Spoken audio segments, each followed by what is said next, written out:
Hello guys, in today's video we're going to be taking a look at free tips for 3D modeling and 3D art that I feel like can take you from a beginner level to much more experience, more of a pro level if you want to say. Not straight away, but there's certainly things that can help you, and they definitely helped me when I first got started, and I feel like not enough emphasis is put on some of these things to actually help you get better. So we'll just get right into it. The first one I want to talk about is reference images. So whenever you're making something from scratch, right? Like even if it's a real object, you might tend to, when you're a beginner, to not really look at reference and just kind of start creating it from memory. And that can get you somewhere, you know. But the problem is, if it's a very, very specific object, like let's say it's a vehicle or a car or something, you might get, you know, most of the way there and finish the model and then go ahead and look at the reference and realize a lot of little things are off, like especially when it comes to the detail. So much of that you can just forget. Like our brains are good at remembering specific things, some people more than others. My memory, for example, is pretty bad. I forget like lots of little details sometimes. So I need reference, and you'll need reference too, even if your memory is really, really good. Like the length of something could be different, you might imagine it slightly different, especially if you haven't seen it for a long time. And it is just a great way to make sure that whatever you're making is actually accurate, and especially if you're looking to get into the visual effects industry or the game industry as well, or even like architectural visualization or product visualization, for example. If you're going to be modeling something from the real world, you really need to have good, accurate reference so you know that you are creating it as well as you can. You know, blueprints and things like that, just to make sure that you have it as perfect as possible. And even if you want to, you know, get into more kind of fictional work, right? Like let's say you really like making sci-fi or fantasy stuff, or you're really into stylized 3D work, you might think, oh, I don't need reference because the things I'm making don't actually exist anyway. But you'd be quite wrong, I think. You do still need reference. If you look at a design, let's say a spaceship, for example, and you haven't used any reference whatsoever and you're quite new, you're probably going to get all sorts of things wrong. Like the scale, for example, you might not be able to tell how big something is, and it just won't really feel kind of grounded in reality, which sounds counterproductive, right? Because it's a sci-fi or a fantasy thing, but I think it needs to be somewhat grounded in reality. Otherwise, whoever's looking at it, especially if it's going to go into a production like a film or TV or a short or something, or even just a still image, we're humans at the end of the day. Like we pick up on things that kind of are the same in our everyday lives, if that makes sense. So Star Wars is a great example. If you look at any of the spaceships in Star Wars, they still have like all these kind of, like they used parts of model kits from like battleships and tanks and all sorts of things, like physical model kits to make those, and that's what makes them feel kind of a bit more plausible, I think. It adds so much more detail to them, rather than just if you didn't use reference at all and you just tried to create this entirely like implausible thing. And at least for me as well, maybe some people out there that are a lot more creative, if you're making something like a concept from scratch, reference kind of helps guide you in a direction. Like even if the reference doesn't necessarily match one-to-one what the thing is you're going to be making, you know, let's say you're making a spaceship and you're making the engines. Well, you could look at reference of like fighter jet engines or rocket engines, like NASA rocket engines, and then use details from there to make those engines then look more believable. Had you not used that, they might not have looked as, you know, plausible, right? Because spaceships are a great example. Even if they're not actually, you know, a real thing, it's very sci-fi, you still want it to look plausible, right? You still want the scales to look correct. You want it to look like its engines are powerful enough to push it if it's very, very large. So from realistic to non-realistic, it's really, really important. A great example of this is like The Incredibles, like anything that Pixar does. Very, very stylized, right? You can see from this image here of Mr. Incredible, he's got this very stylized face. And then look at the hair. Like the hair looks very, very realistic, and I can guarantee they looked at reference to that. The shirt as well. Look, you've got like this little fuzz that you get on the exterior of clothing like this. And even on Jack Jack here as well, you can see his hair. And the same goes for Toy Story as well. You know, look at the eyebrows, how much detail's in there, and this hair as well looks quite realistic, and the clothing still has all these like wrinkles and seams in it. So you need to look at reference to make sure that you get these things right. So that's why reference is important. So there's a few things I can show you, or good places to get reference from. One of them being Pinterest. Let's say we wanted to make a spaceship. I would just literally type in spaceship, and you'll get all sorts of different things, from like very retro shapes to more sci-fi looking shapes, modern sci-fi shapes, to realistic stuff too. Pinterest is a great way to find reference, and it can take you to all sorts of different sites. Just good old Google Images as well, fantastic for reference. And also this site called Unsplash, if you want to do more realistic stuff, if you need reference for specific things. Like I use this quite a lot for doing like architectural stuff or product stuff, or environment stuff. Like if I need to see how something looks, like for example, let's just click on this room here. This looks like it might be AI generated, but you get the point. You can find all sorts of things that you need here on Unsplash, and some of it's paid, some of it's free, but it's all really, really high resolution. The next thing we can look at as well is PureRef. That's a great tool for using reference. I've mentioned it in a bunch of our longer form like tutorial videos. It's free as well. I think you can donate, but it's free. You download it. It kind of just looks like this. I have an image here that I can chuck in from the Jetsons. And then that's just there, and you can put that on your second screen, and you can chuck in as many images as you want, and that will just be a great way to have your reference up at the side while you work. Okay, so the next tip I want to talk about is keeping things as simple as possible for as long as possible when you're doing 3D modeling. I see a lot of people kind of rush into doing like subdividing their model a bunch and adding edges everywhere when they've really just started, right? Like if you were modeling a car, ideally you'd want to keep things as simple as possible for as long as possible, because this object here is a good example, right? Very, very like simple topology. You can see actually the faceting on the outside, right? You can see these lines because it's not perfectly round, right? We haven't subdivided it, we haven't smoothed it.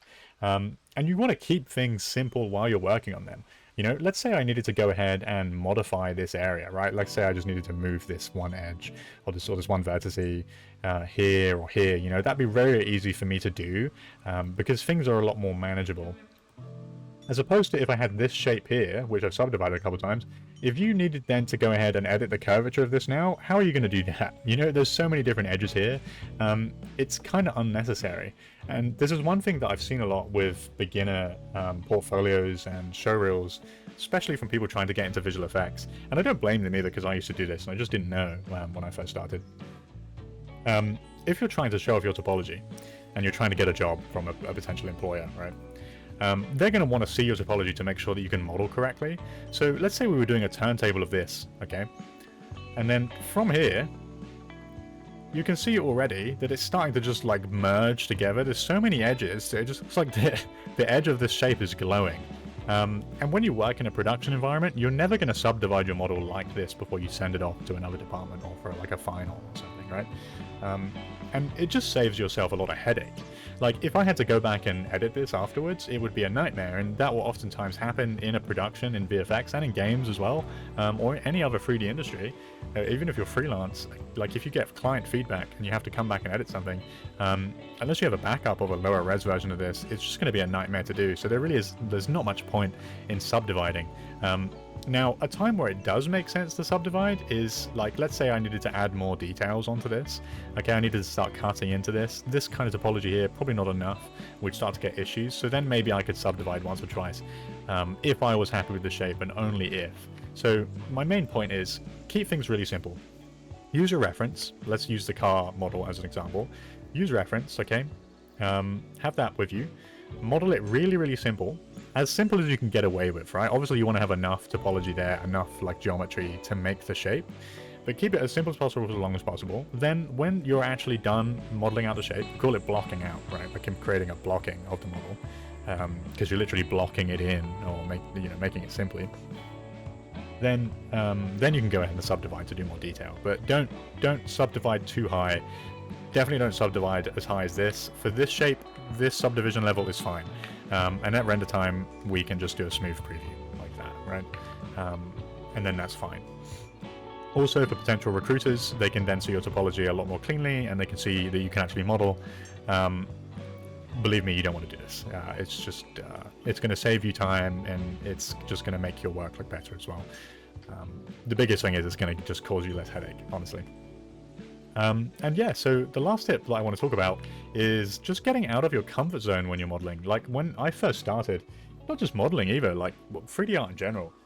Let's say you like doing environments, or you like doing like spaceships or something, or characters. A lot of us tend to get stuck in a rut, like especially when we first get started, we just do one specific thing. I know when I first started, like the reason I got into 3D art is because I was obsessed with Star Wars. I went to see Star Wars Episode 3 in cinemas when I was younger, and I loved it so much, like the opening space battle, and that's what got me into it. So I pretty much just made spaceships, and I just made Star Wars-esque spaceships too. And I had a lot of fun doing that, but you can only go so far as a 3D artist making one specific thing. Now, I'm sure if you kept doing it, and you did texturing and rendering and lightering and all of that stuff and animation with those spaceships, you probably could learn a fair thing or two, but you're kind of just limiting yourself. And if you're a hobbyist and that's what you want to do, that's 100% fine. I don't want to knock the guys that do that, because spaceships are cool, right? And we like making what we like. If that's what you want to do, go ahead and do it. But if you want to kind of broaden your horizons and improve more as a 3D artist, and especially if you're a beginner trying to get into the industry, then you want to branch out and actually model more complex things.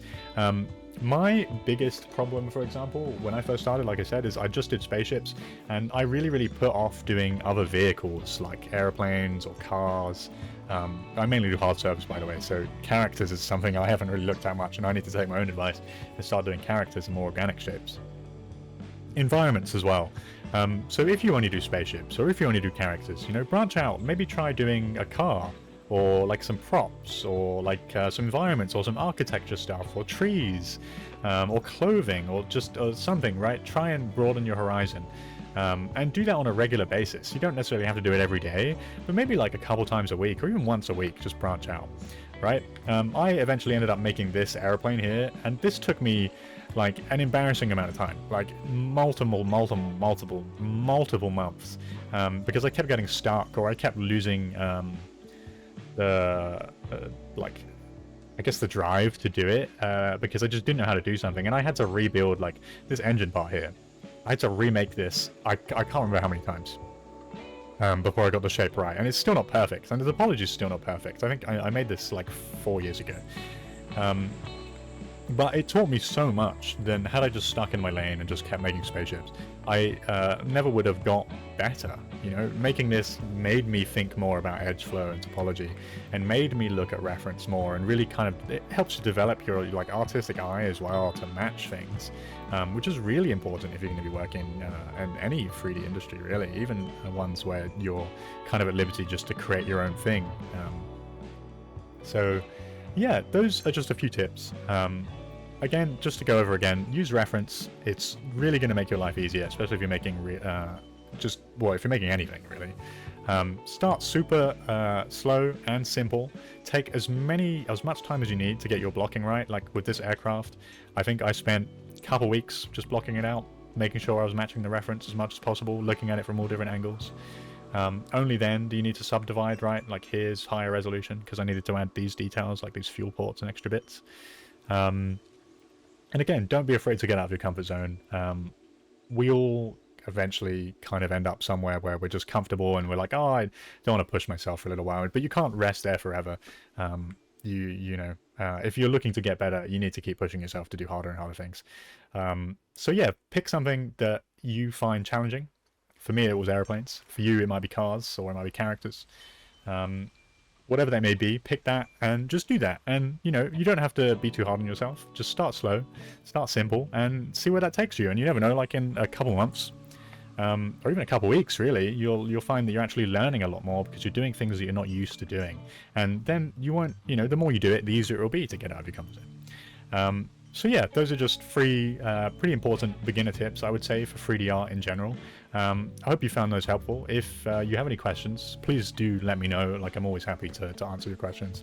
I'm always learning as well, you know, like the amount I've learned from just you guys commenting on our shorts.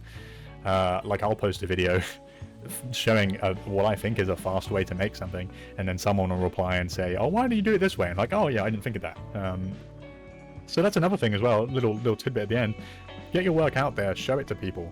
Don't just like get cramped in your own space and in your own headspace and look at it yourself, because you might think that your artwork is amazing, and I'm sure it is, but if you're trying to improve, you kind of need to show it to other people and get constructive criticism. The important word there being constructive. If someone's just being a douche, just ignore them, you know, there's no point. But go and join forums, like show it to your friends, your family, see what they think, right? So yeah, I hope this has been helpful. Thank you very much for watching, and I'll see you next time. Bye-bye.